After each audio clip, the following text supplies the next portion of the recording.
LPG പ്രതിസന്ധി ഹോട്ടലുകളെയും അതുപോലെ bakery ഉടമകളെയൊക്കെ ശരിക്കും ബാധിച്ചിട്ടുണ്ട്. നമ്മൾ നിൽക്കുന്നത് മലപ്പുറം കെയർ ബേക്കറിയിലാണ്. ഇവിടെ എഴുതി വെച്ചതാണ്, due to shortage of LPG we are serving only limited items kindly cooperate. അതായത് പല വിഭവങ്ങളും ഉണ്ടാകില്ല എന്ന ഒരു അറിയിപ്പ് ഉപഭോക്താക്കൾക്ക് നൽകുകയാണ് ഉടമകൾ. നമ്മളൊപ്പം ബിനീഷ് ചേരുന്നുണ്ട്. ബിനീഷയുടെ എങ്ങനെയാണ് ഈ ഒരു ഗ്യാസ് ഷോർട്ടേജ് അപ്പോൾ നിങ്ങളെ ഡയറക്റ്റ് ബാധിച്ചത്? തീർച്ചയായിട്ടും നമ്മളെ ഈ ഒരു ഗ്യാസിൻ്റെ അവൈലബിലിറ്റി ഭയങ്കരമായിട്ട് നമ്മളെ ബിസിനസ്സിനെ പോലും ബാധിക്കുന്ന രീതിയിലേക്കാണ് പോകുന്നത്. കാരണം നമ്മൾ ഓരോ ദിവസവും നമ്മൾ ഓരോ പ്രോഡക്റ്റ് ഓരോ സാധനങ്ങൾ ഉണ്ടാക്കുന്നത് ഓരോ ദിവസം ഇപ്പോൾ 2-3 ദിവസമായിട്ട് ഓരോ പോർഷനായിട്ട് കുറഞ്ഞുകൊണ്ടിരിക്കുകയാണ്. നമ്മൾ അത്യാവശ്യം നിങ്ങൾക്കറിയാം കെയർ ബേക്സിലുള്ള നമുക്ക് ചായൻ്റെ അതിൻ്റെ ഒരു അവൈലബിലിറ്റി ഇപ്പം 2 ദിവസമായിട്ട് ഭയങ്കര കുറഞ്ഞിരിക്കുകയാണ്. ചായയും കാപ്പിക്കാനുള്ള ഗ്യാസ് കൂടുതലായിട്ട് ഉപയോഗിക്കുന്നത് ചായ കോഫിയിലേക്കാണ്. ഇപ്പോൾ നമുക്ക് ഇൻഡക്ഷൻ കുക്കറിലേക്ക് മാറുമ്പോൾ എന്ന് പറഞ്ഞാൽ അതിൻ്റെ ഒരു അതെ സാഹചര്യമാണ് അത്. ഇൻഡക്ഷൻ കുക്കറിൽ മാറുന്ന എളുപ്പമാണോ? ഈ ചായയും കാപ്പിയൊക്കെ ഒരുപാട് സമയം എടുക്കില്ലേ ഇൻഡക്ഷൻ കുക്കറിൽ? തീർച്ചയായിട്ടും നമ്മൾ ഗ്യാസിൻ്റെ ഒരു അവൈലബിലിറ്റി എന്ന് പറയുന്നത് വേറെ തന്നെയാണ്. നമ്മൾ ഗ്യാസ് ഇൻഡക്ഷൻ കുക്കറായിട്ട് നല്ലൊരു ഡിഫറൻറ്റ് ഉണ്ട്. നമ്മൾ ഈ കറണ്ടിൽ യൂസേജ് വരിക എന്ന് പറയുമ്പോൾ ഭയങ്കര ടൈം എടുത്തിട്ടാണ് ഓരോ കാര്യങ്ങൾ ചെയ്യാൻ പറ്റുള്ളൂ. പിന്നെ നമ്മൾ ഗ്യാസില്ലാത്ത കാരണം നമ്മളിപ്പോൾ ചൈനീസ് ഐറ്റംസ് പിന്നെ ഷവായ ഇങ്ങനത്തെ ഓരോ ഐറ്റംസും നമ്മൾ അവൈലബിലിറ്റി കുറച്ചുകൊണ്ടിരിക്കുകയാണ്. കാരണം നാളെ എന്ത് എന്നുള്ളത് നമുക്കറിയില്ല. എന്ന് പറഞ്ഞാൽ ഗ്യാസ് അത്രയും ഒരു എല്ലാ സ്ഥലങ്ങളിലും ഷോർട്ടേജ് ആയി കഴിഞ്ഞു.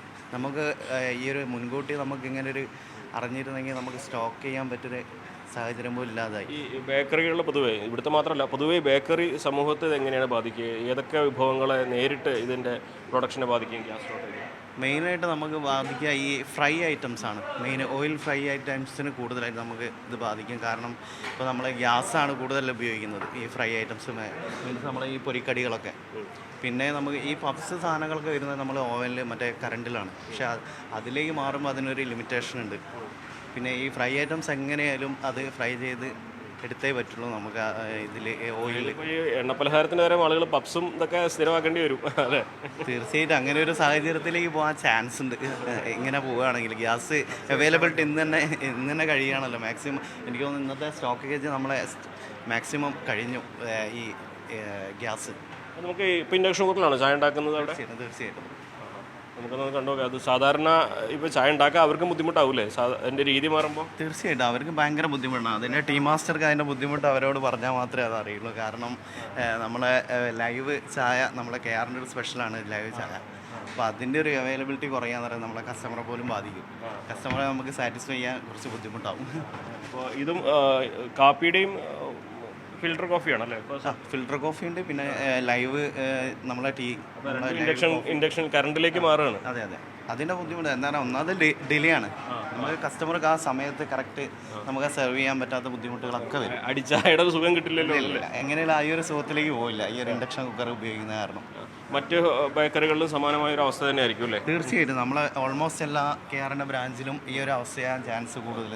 മറ്റ് ബേക്കറികളിലും അതെ അസോസിയേഷനൊക്കെ എന്താണ് പറയുന്നത്? എല്ലാവരും ഈ അവൈലബിലിറ്റി ഇല്ലാത്തതിനെ കുറിച്ച് തന്നെയാണ് പറയുന്നത്. കംപ്ലയിൻ്റ് വന്നത് നമുക്ക് നമ്മളെ ചില സെക്ഷനിൽ എല്ലാ കാര്യങ്ങളും ഓൾമോസ്റ്റ് നമ്മളിപ്പോൾ ഇത് സ്റ്റാഫിനെ പോലും അത് ബാധിക്കും. എന്താ പറയുക, അവരെ ജോലിയിലേക്ക് പോലും ഇല്ലാന്നൊരു സാഹചര്യത്തിലേക്ക് പോവുക. പപ്സിനും മറ്റേ ഇതുപോലെ ഈ ഓവനിൽ നിർമ്മിക്കുന്ന വിഭവങ്ങൾക്ക് വലിയ ബുദ്ധിമുട്ട് വരില്ല. പക്ഷേ മറ്റു എണ്ണയിൽ വറുത്തെടുക്കുന്ന വിഭവങ്ങളാണ് നേരിട്ട് ബാധിക്കുന്നത്. തീർച്ചയായും എണ്ണയിൽ വറുത്തെടുക്കുന്ന ചൈനീസ് ഐറ്റംസ് നമ്മളെ കിച്ചൺ അങ്ങനെ ആ ഭാഗങ്ങളിലേക്കാണ് കൂടുതൽ എഫക്റ്റ് ചെയ്യുന്നത്. ഈ ഇൻഡക്ഷൻ കുക്കർ പുതിയതായിട്ട് സെറ്റ് ചെയ്തതായിരിക്കും അല്ലേ? അതെ, ഇന്നലെ ഞങ്ങൾ ഇത് ഇൻഡക്ഷൻ കുക്കർ സെറ്റ് ചെയ്തത്. എന്താണെങ്കിലും ഇതാണ് ഇവിടുത്തെ ഒരു ക്രൈസിസാണ് ഇദ്ദേഹം പറയുന്നത്. നേരിട്ട് ഈ ഒരു ഗ്യാസിൻ്റെ ഷോർട്ടേജ് ഹോട്ടലുകളെ ബാധിച്ചു കഴിഞ്ഞിട്ടുണ്ട്. പല ഹോട്ടലുകളും അടച്ചു പൂട്ടിയ സാഹചര്യമാണ്.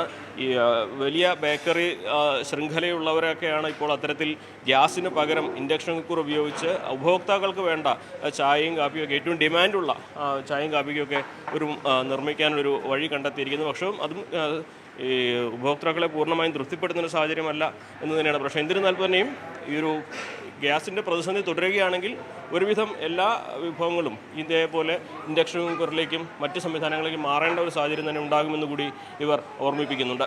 അഖിലോട്ട് പറയ്ക്കൊപ്പം CV അനുമോദ്, ന്യൂസ് 18.